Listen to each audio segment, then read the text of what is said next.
So we were just asking our colleague John Ehrlichman what he knew about these ads. What do you know? You're in the middle of this business. Do you have a deeper sense of what they're going to look like, how they're going to work? Well, there have been no official announcements from Facebook regarding the video ads that have been highly speculated. So all we know is actually what's been reported, and what the reports are saying is seems to be that they're going to be launching an ad product that's going to offer TV-sized audiences online for the first time ever. And I think that's going to be very attractive to the big ad agencies and big brands that we work with. Why very attractive? Well, I think the reason why you haven't seen that shift in the huge budgets on TV to online is the audiences haven't been there. And I think for the first time ever, if Facebook does in fact launch this product, you're going to have 1 billion+ users, and that really dwarfs the size of users on TV base, as the Nielsen report that John was talking about earlier reported. Well, so I think. Go ahead. I'm just wondering about the price here, because according to our Bloomberg reporting, they might sell for as much as $2.5 million per day. Yes, the eyeballs are enormous, and we're talking about Super Bowl-sized audiences. But do you think your clients are going to be able to pay up for that? I think so, and I actually think that that's what's going to be attractive about this. I think anytime you have an audience that large, it's going to be a big price tag. And I think the reason why you haven't seen these big brands and agencies shift their budget so far is they haven't been able to make those big bets and reach those huge demographic swaths that Facebook can offer them. Rob, if these ads are going to work on Facebook, it would seem to me that they can't be optional.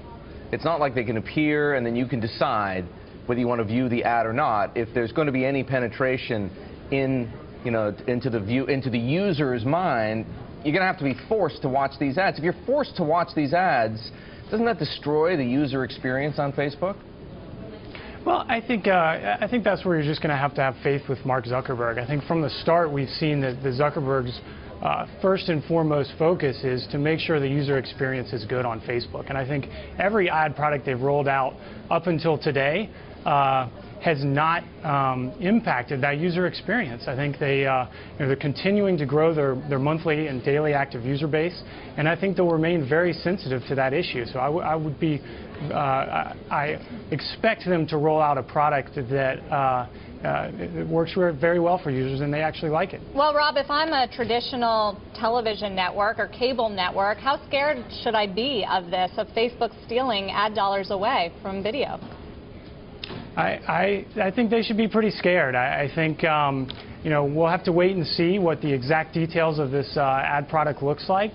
But as they probably also know, Facebook has a long-standing partnership with Nielsen, so it's going to be very easy for these big brands and advertisers to shift their TV budgets onto Facebook and use the same reporting metrics that they use on TV with Nielsen. So I think that transition could happen relatively easy.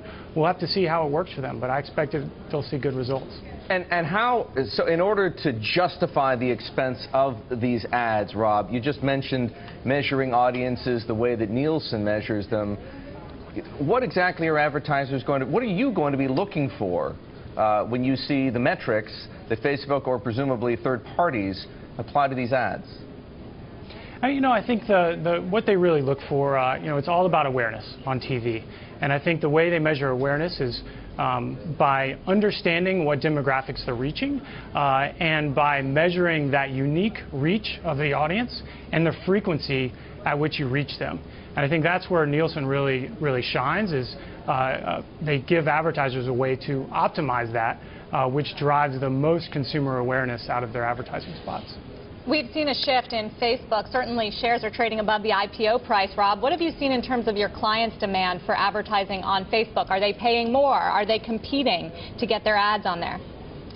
We see from Q1 to Q2, we saw CPC, cost per click prices rise pretty dramatically.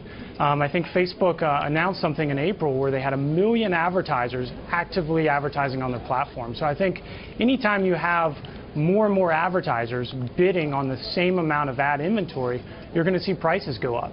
And I think the success story is that this advertising is working for these advertisers. So it's definitely not a bad thing.